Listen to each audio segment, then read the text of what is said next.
कालपर्यंत हसत खेळत असलेलं एक कुटुंब, घरामध्ये मुलांच्या हसण्याचे आवाज घुमत होते. भविष्यासाठी स्वप्न रंगवली जात होती. पण एका रात्रीत सगळं संपलं. आई, वडील आणि 2 निरागस मुलं, 4 जीवांचा अंत झाला. आणि मागे राहिला तो फक्त आक्रोश, नातेवाईकांचा, गावकऱ्यांचा आणि संपूर्ण समाजाचा. सोलापूर जिल्ह्यातील बार्शी तालुक्यात घडलेली ही घटना महाराष्ट्राला हादरवून सोडणारी ठरली आहे. कारण हा केवळ आत्महत्येचा विषय नाही, तर आर्थिक तणाव, मानसिक दबाव आणि चुकीच्या निर्णयांची एक भयावह कहाणी आहे. योगेश बाळासाहेब पाटील, वय अवघं 41 वर्ष, व्यवसायाने शिक्षक, नंदुरबार जिल्ह्यातील जिल्हा परिषद शाळेत मुख्याध्यापक म्हणून कार्यरत.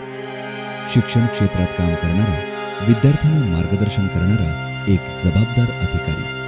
पत्नी माधुरी आणि 2 लहान मुलं, अथर्व आणि शिवांश. एक सर्वसामान्य, आनंदी आणि सुखी दिसणारं कुटुंब.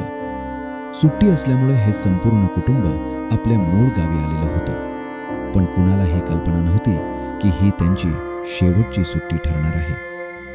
पोलीस ठाणे हद्दीतील हातीज या गावी एक दुर्दैवी आज घटना घडलेली आहे.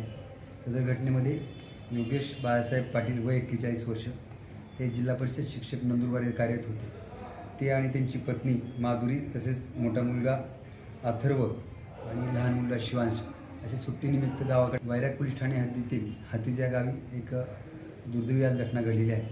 सदर घटनेमध्ये योगेश बाळासाहेब पाटील, वय 41 वर्ष, हे जिल्हा परिषद शिक्षक नंदुरबार येथे कार्यरत होते.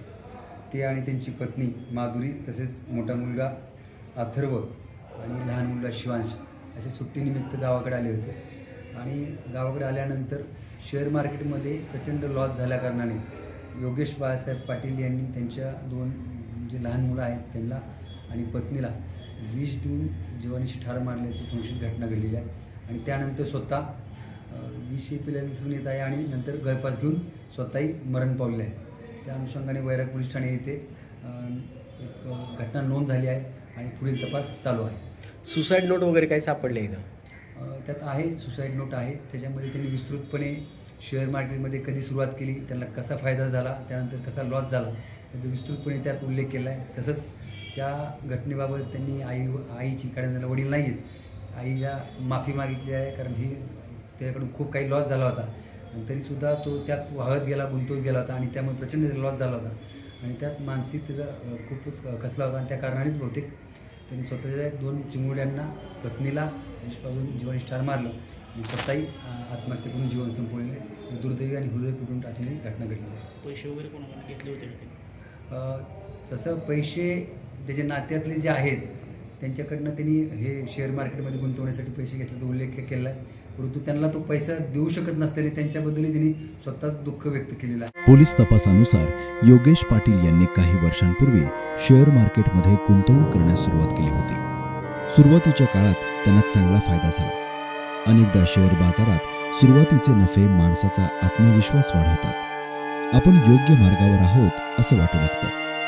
अधिक पैसे गुंतवण्याचा मोह वाढतो आणि हळूहळू जोखीम वाढत जाते. योगेश पाटील यांच्या बाबतीतही असंच काहीसं घडलं असावं. सुरुवातीचा नफा पाहून त्यांनी गुंतवणूक वाढवली.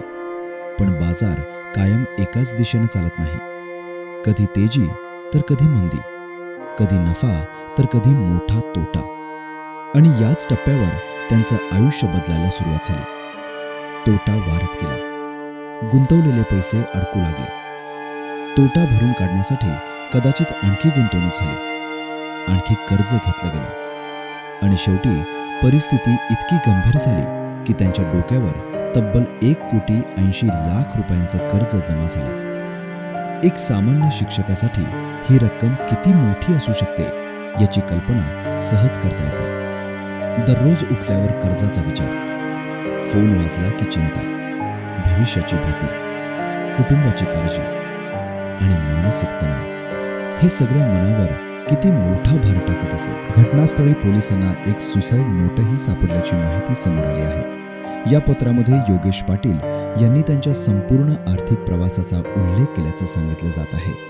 शेअर मार्केटमध्ये कधी प्रवेश केला, कसा फायदा झाला आणि नंतर कसा मोठा तोटा झाला याचं सविस्तर वर्णन त्यांनी लिहून ठेवलं होतं. त्यांनी आपल्या आईची माफीही मागितल्याचं सांगितलं जात आहे. कारण परिस्थिती हाताबाहेर गेली होती, कर्ज वाढत होतं आणि मानसिकदृष्ट्या ते पूर्णपणे खचले होते. पण या संपूर्ण घटनेतील सर्वात वेदनादायक भाग कोणता?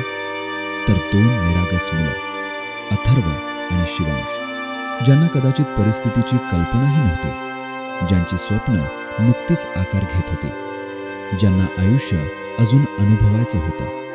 पण एका निर्णयानं त्यांचं संपूर्ण भविष्य संपलं. पत्नी माधुरी यांचंही आयुष्य तिथेच थांबलं. एकाच क्षणात संपूर्ण कुटुंब नष्ट झालं. या घटनेनंतर संपूर्ण गाव शोकसागरात बुडालं आहे. नातेवाईक अजूनही या धक्क्यातून सावरलेले नाहीत. गावकऱ्यांना विश्वास बसत नाही की शिक्षित, जबाबदार आणि समजूतदार वाटणाऱ्या व्यक्तीच्या आयुष्यात इतका मोठा संघर्ष सुरू होता. कारण अनेकदा माणूस बाहेरून सामान्य दिसत असतो. तो हसत असतो, काम करत असतो, लोकांशी बोलत असतो, पण त्याच्या मनामध्ये सुरू असलेलं वादळ कुणालाच दिसत नाही. या घटनेतून समाजासाठी अनेक प्रश्न निर्माण होतात. आर्थिक नुकसान झालं तर काय करावं? कर्जाचा भार वाढला तर मदत कुठे घ्यावी? मानसिक तणाव वाढत असेल तर कोणाशी बोलावं? कारण प्रत्येक समस्येचा उपाय मृत्यू नसतो.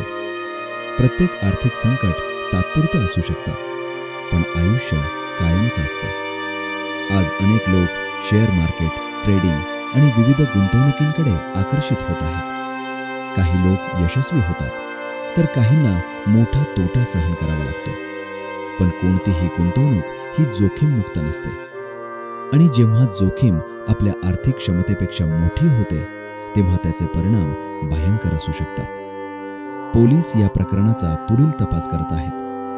घटनेमागील सर्व पैलू तपासले जात आहेत. मात्र या चौकशीतून काहीही निष्पन्न झालं तरी एक सत्य बदलणार नाही.